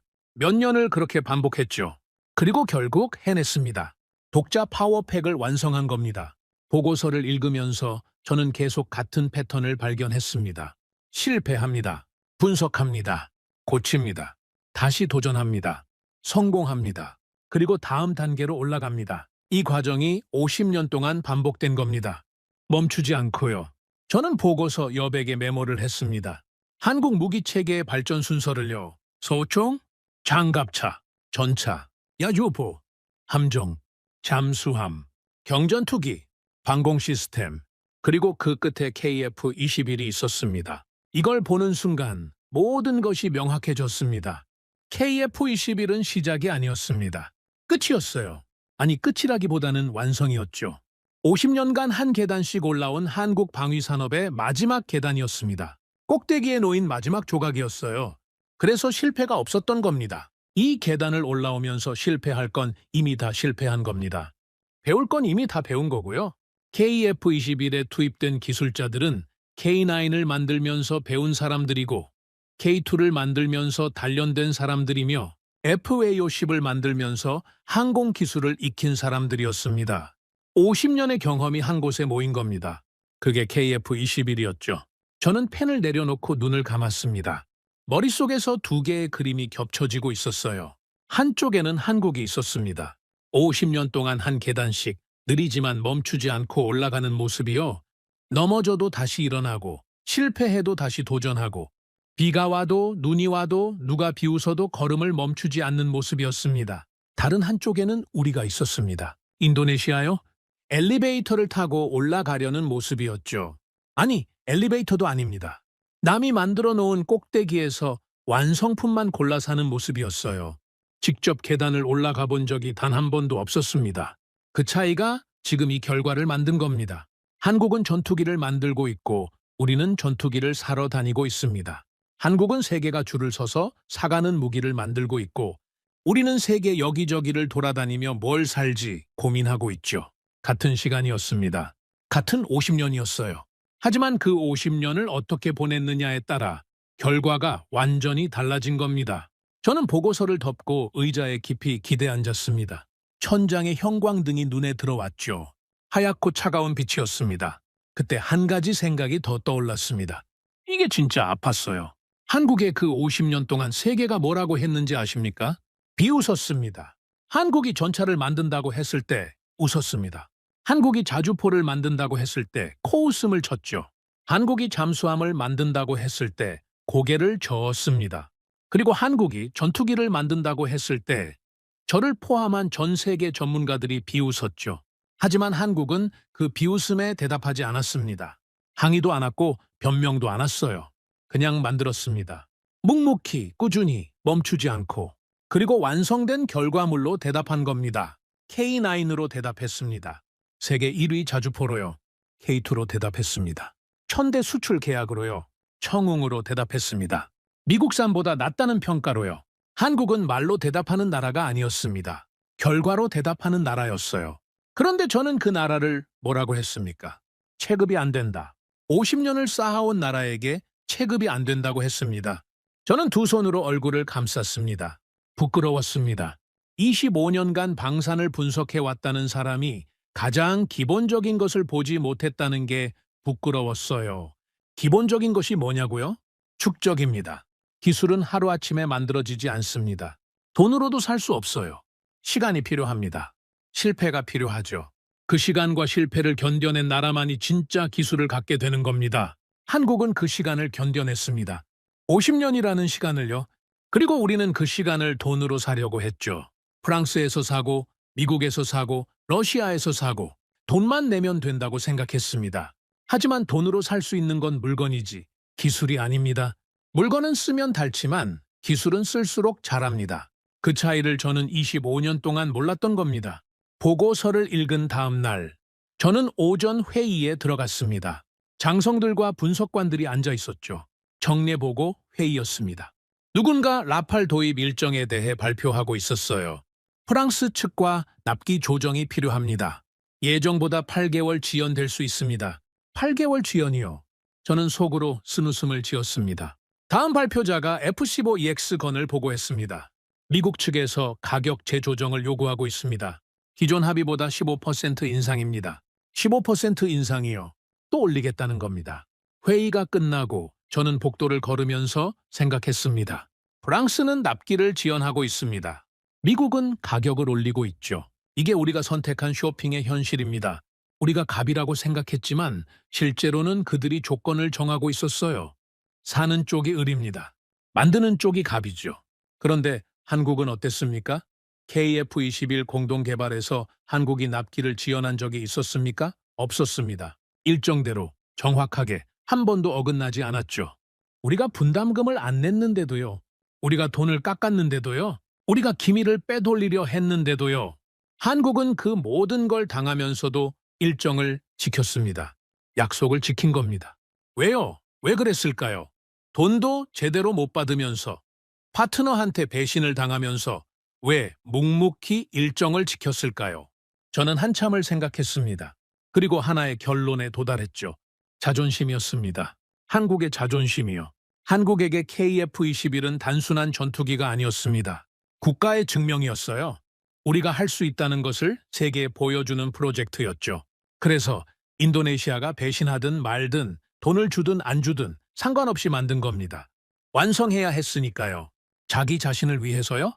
그 자존심 앞에서 우리의 꼼수가 얼마나 초라해 보였을까요? 분담금 깎겠다. 식용유로 대체하겠다. 기밀 빼오겠다. 한국 사람들이 그 이야기를 들었을 때 뭐라고 생각했을까요? 화가 났을 겁니다. 당연히요. 하지만 그들은 화를 내는 대신 전투기를 만들었습니다. 복수 대신 완성을 선택한 겁니다. 그게 더 무서운 거 아닙니까?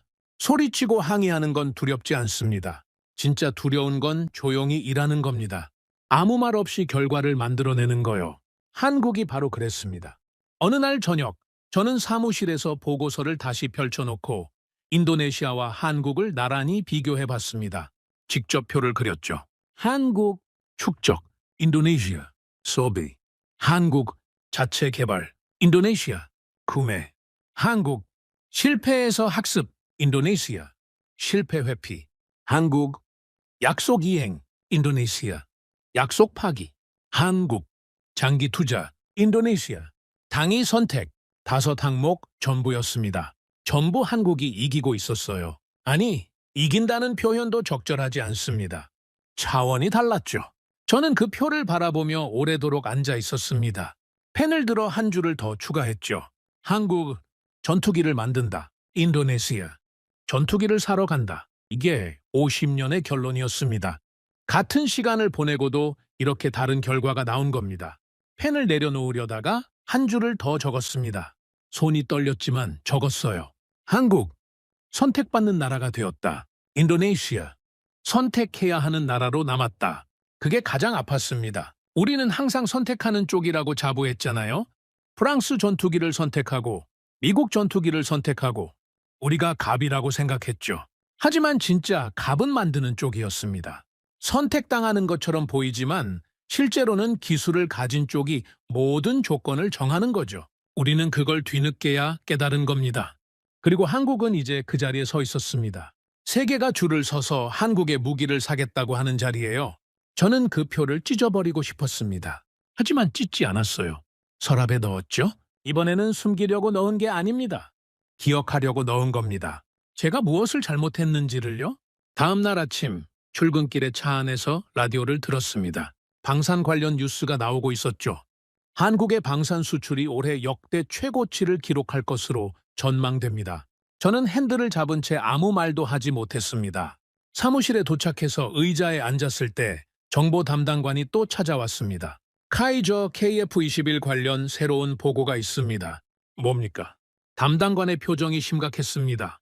지금까지와는 다른 종류의 심각함이었죠. 불안이 아니라 공포에 가까운 표정이었습니다. 양산 준비가 시작됐다는 보고입니다. 저는 숨을 멈췄습니다. 양산이요? 예. 시제기 단계를 통과하고 양산 체제로 전환하고 있다고 합니다. 양산. 그 단어가 귀를 때렸습니다. 양산이라는 건 시험이 끝났다는 뜻입니다. 개발이 완료됐다는 뜻이죠. 이제 진짜로 찍어내겠다는 겁니다. 하나가 아니라 수십 대, 수백 대를요? 그 순간 저는 깨달았습니다. 끝났다고요. 게임이 끝난 겁니다.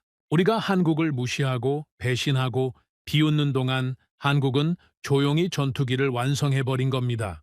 그리고 이제 양산을 시작합니다. 저는 보고서를 받아들지 않았습니다. 받아들 필요가 없었어요. 이미 결론을 알고 있었으니까요. 나갈 때 문 닫아 주십시오. 담당관이 나간 뒤 저는 한참을 앉아 있었습니다.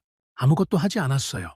아무 생각도 나지 않았습니다. 아니, 생각이 너무 많아서 아무것도 정리가 안 됐다는 게 맞겠죠. 창밖에서 자카르타의 소음이 들려왔습니다.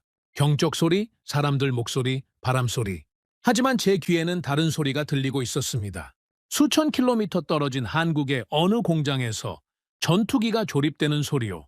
금속이 맞물리는 소리, 엔진이 돌아가는 소리, 검사 장비가 작동하는 소리. 저에게는 들릴 리 없는 소리였지만 분명히 들리는 것 같았습니다. 괴물이 완성되고 있었습니다. 그리고 그 괴물이 세상에 나오는 순간 모든 것이 뒤바뀔 겁니다. 양산 1호기가 공개된 날, 저는 사무실에서 생중계를 봤습니다. 화면 속에 전투기 한 대가 서 있었습니다. KF-21. 제가 불가능하다고 했던 그 전투기가 양산 라인에서 완성되어 나온 겁니다. 시제기가 아닙니다.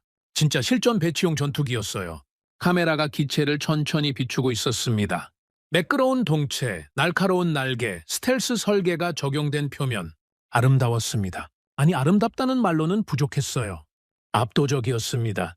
미국, 러시아, 프랑스, 이 세 나라만의 영역이라고 믿었던 곳에 한국이 당당히 올라선 겁니다.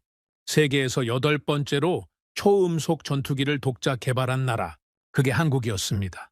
한국 관계자들이 박수를 치고 있었죠. 환호하는 사람들도 있었습니다.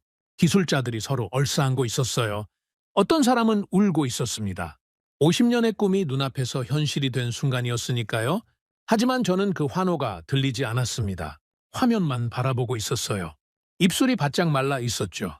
해냈습니다. 혼잣말이었습니다. 아무도 없는 사무실에서요. 그들은 정말로 해냈습니다. 그 전투기가 서 있는 모습을 보면서 저는 한국이라는 나라가 도대체 어떤 나라인지 처음으로 느꼈습니다. 전쟁으로 폐허가 된 땅에서 시작한 나라입니다. 70년 전에는 총 한 자루 만들 기술이 없었죠. 원조를 받아야 살 수 있는 가난한 나라였습니다. 그런 나라가 지금 초음속 전투기를 자기 손으로 만들어서 활주로에 세워놓은 겁니다. 반도체 세계 1위, 조선 세계 1위, 자동차 세계 5위, 그리고 이제 방산까지. 한국이 손대는 산업마다 세계 정상에 올라가고 있었습니다. 이건 우연이 아닙니다. 한 번은 우연일 수 있어요. 두 번도 그럴 수 있죠. 하지만 모든 분야에서 반복적으로 정상에 오른다면 그건 국가 자체의 역량이 다른 겁니다. 국민의 저력이 다른 거예요. 그 순간 전화기가 울렸습니다. 국방부였죠. 긴급회의 소집이었습니다. 회의실에 들어갔을 때 분위기가 장례식장 같았습니다. 아무도 웃지 않았어요. 장관의 얼굴이 굳어 있었죠. 참모들도 고개를 숙이고 있었습니다. 상황을 보고하십시오. 장관이 말했습니다. 정보 담당관이 일어섰죠. 한국이 KF-21 양산 1호기를 공개했습니다. 그리고 동시에 몇 가지 조건 변경을 통보해 왔습니다. 조건 변경이요? 기술 이전 범위가 대폭 축소됩니다. 핵심 기술은 제외된다고 합니다. 회의실이 술렁였죠. 그리고 시제기 제공권도 무산됐습니다. 현지 생산 권한도 재검토 중이라고 합니다. 장관의 주먹이 테이블 위에서 떨리고 있었습니다. 개발 데이터 접근도 제한됩니다. 사실상 공동개발 파트너로서의 권한이 대부분 축소된 상태입니다. 장관이 저를 봤습니다. 똑바로요. 카이저, 이게 어떻게 된 겁니까? 저는 대답하지 못했습니다. 뭐라고 대답하겠습니까? 제가 만든 전략의 결과가 이겁니다. 한국을 무시하고 돈을 안 주고 기밀을 빼돌리려 한 결과가요. 한국이 보복한 게 아닙니다. 한국은 당연한 결정을 한 겁니다. 약속을 지키지 않는 파트너에게 핵심 기술을 줄 나라가 어디 있겠습니까? 인도네시아 국기도 빠졌습니다. 담당관이 마지막으로 덧붙였죠. 양상이 동체에 원래 인도네시아 국기가 들어가기로 되어 있었습니다. 공동개발국이니까요. 하지만 빠져 있었습니다. 한국 국기만 있었어요. 태극기만이 선명하게 빛나고 있었습니다. 회의실이 완전히 침묵에 빠졌습니다. 그 침묵 속에서 저는 생각했습니다. 우리가 이걸 자초한 겁니다. 한국 국기 옆에 나란히 붙어 있어야 할 우리 국기를 우리 스스로의 손으로 떼어낸 겁니다. 이어서 다른 보고가 올라왔습니다. 더 나쁜 소식이었죠. F-15EX 도입건이 무산될 가능성이 높습니다. 장관의 얼굴이 하얗게 변했습니다. 무슨 소리입니까? 미국 측에서 최종 가격을 재조정했는데 우리 예산 범위를 크게 초과합니다. 추가 협상이 난항을 겪고 있습니다. 프랑스 라팔도 마찬가지였습니다. 가격 합의가 계속 미뤄지고 있었죠. 중국 전투기는 정치적 부담 때문에 진행이 어려웠고 러시아는 상황이 더 복잡했습니다. 우리가 자랑스럽게 펼쳐놨던 메뉴판이 하나씩 닫히고 있었습니다. 프랑스 문이 닫히고 미국 문이 닫히고 러시아 문이 닫혔죠. 쇼핑을 하고 다녔지만 정작 살 수 있는 게 없었던 겁니다. 그리고 우리 곁에 있던 한국은 이제 더 이상 우리를 기다려줄 이유가 없었죠. 왜요? 한국에게는 줄을 서서 기다리는 나라가 넘쳐나고 있었으니까요. 폴란드가 기다리고 있었습니다. 사우디아라비아가 기다리고 있었죠. 이라크, 말레이시아, 페루까지. 세계 각국이 한국의 무기를 사겠다고 줄을 서고 있었습니다. 한국은 이제 고르는 입장이었어요. 누구에게 팔지를 선택하는 입장이요. 그 자리가 원래 우리 자리였습니다. 우리가 고르고, 우리가 선택하고, 우리가 갑이었죠. 그런데 그 자리를 한국이 차지한 겁니다. 아니, 한국이 빼앗은 게 아닙니다. 우리가 스스로 내준 거예요. 회의실 공기가 무거웠습니다. 숨을 쉬기가 힘들 정도로요. 그때 장관이 한마디를 했습니다. 대통령께서 직접 한국을 방문하시겠다고 하셨다. 모두가 고개를 들었죠. 대통령이 직접 간다고요. 협상을 다시 열겠다는 뜻입니다. KF-21 참여 조건을 복원하기 위해서요. 장관이 저를 다시 봤습니다. 카이저, 협상 전략 보고서를 준비하십시오. 저는 고개를 숙였습니다. 네, 라고 대답했죠. 하지만 속으로는 알고 있었습니다. 이건 협상이 아닙니다. 협상이라는 건 양쪽이 대등할 때 성립하는 겁니다. 우리는 더 이상 대등하지 않았어요. 한국은 전투기를 완성했고 세계가 줄을 서서 사겠다고 하고 있습니다. 우리가 없어도 아무 문제가 없는 거죠. 오히려 우리가 한국이 필요한 상황이 된 겁니다. 선택하는 쪽과 선택당하는 쪽이 완전히 뒤바뀌었습니다. 우리가 갑이라고 믿었던 그 자리에 한국이 서 있었고 우리는 을이 되어 있었습니다. 보고서를 쓰기 위해 사무실에 돌아왔지만 한 글자도 쓸 수가 없었습니다. 펜을 들면 손이 떨렸어요. 뭘 쓰겠습니까? 우리가 가진 카드가 뭐가 있습니까? 아무것도 없었습니다. 그날 밤 저는 서재에서 오래도록 앉아 있었습니다. 불도 켜지 않고요. 어둠 속에서 지난 몇 년간의 일들이 필름처럼 지나갔습니다. 새벽 2시에 걸려온 전화, 성공 확률 10% 이하라고 적은 보고서, 1조 원을 깎으라던 협상, 식용유로 대금을 때우자던 제안, USB에 기밀을 담아오라던 지시, 프랑스에서 마신 와인, 미국에서 받은 브리핑, 한국은 필요하면 다시 부르면 된다던 제 말, 전부 제 입에서 나온 것들이었습니다. 제 판단이었고 제 전략이었고 제 선택이었죠. 그리고 그 모든 선택이 지금 이 결과를 만들었습니다. 저는 카이저 라흐만입니다. 확률로 전쟁을 이기는 남자라고 불렸죠. 하지만 저는 확률만 봤습니다. 신뢰는 보지 못했어요. 숫자만 읽었습니다. 사람은 읽지 못했죠. 한국은 숫자 너머에 있는 나라였습니다. 확률로 설명되지 않는 나라였어요. 전쟁의 폐허에서 일어나 반도체를 만들고 자동차를 만들고 배를 만들고 이제 전투기까지 만드는 나라. 세계가 불가능하다고 할 때마다 가능하게 만들어버리는 나라. 비웃음을 받을 때마다 결과로 대답하는 나라. 그런 나라를 저는 체급이 안 된다고 했습니다. 부끄럽습니다. 25년간 세계 방산을 분석해왔다는 사람이 눈앞에서 역사를 만들고 있는 나라를 알아보지 못했으니까요. 지금 인도네시아 대통령이 한국으로 향하고 있습니다. 하지만 저는 압니다. 이것은 협상이 아닙니다.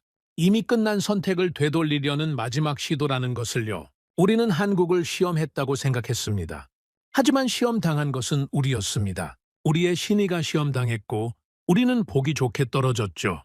저는 평생을 후회하며 살 것입니다. 단 몇 번의 선택, 그 몇 번의 오만한 판단이 우리가 가질 수 있었던 미래를 완전히 바꿔버렸으니까요.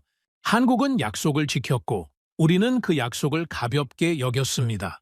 한국은 시간을 쌓았고 우리는 시간을 낭비했습니다. 한국은 실패할 때마다 다시 일어섰고 우리는 실패가 두려워 도전조차 하지 않았습니다. 한국이라는 나라를 한 문장으로 말하라면 저는 이렇게 대답하겠습니다. 불가능을 모르는 나라. 아닙니다. 불가능을 알면서도 해내는 나라. 그게 한국입니다. 그리고 그런 나라를 적으로 돌린 저는 이 시대 가장 어리석은 전략가로 기억될 것입니다. 그게 이 이야기의 결론입니다. 오늘의 사연은 여기까지입니다. 구독과 좋아요는 영상 제작에 아주 큰 힘이 됩니다. 지금까지 감동테라스 저는 소희였습니다. 오늘도 우리 구독자님들의 가정에 따뜻한 행복이 가득하시길 진심으로 바라겠습니다. 긴 영상 끝까지 시청해주셔서 정말 감사합니다. 내일 더 좋은 이야기로 찾아뵙겠습니다. 감사합니다.